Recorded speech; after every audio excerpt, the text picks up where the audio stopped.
Si la plupart des gens qui étaient à Davos allaient là pour écouter Donald Trump, la star, celui qui est parti avec la coupe, c'est Mark Carney. Il fallait que quelqu'un, quelque part, se tienne debout. Et à Davos, cette semaine, ça a été Mark Carney.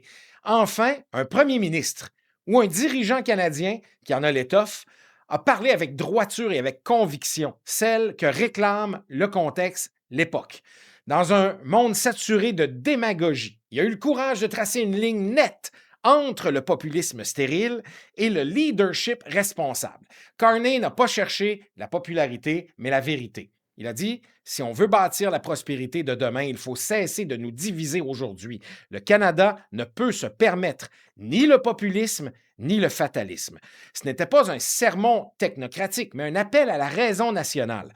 L'ancien gouverneur de la Banque du Canada a rappelé que la stabilité économique, la transition énergétique et l'innovation ne sont pas des luxes de sommet international, mais les conditions mêmes de notre avenir collectif.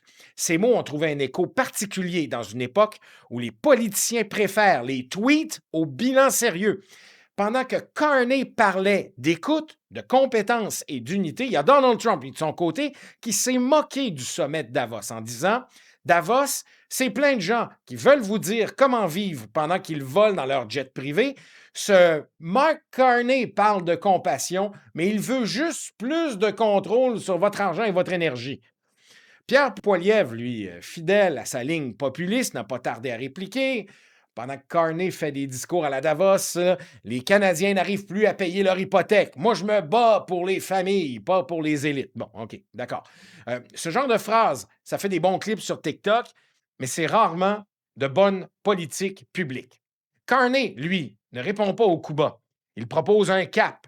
Et dans un pays qui a trop longtemps confondu prudence et mollesse, il incarne enfin la colonne vertébrale qu'on attend d'un premier ministre, quelqu'un qui parle vrai, qui inspire confiance et qui comprend que le Canada n'a pas d'avenir autrement qu'en agissant de manière unie.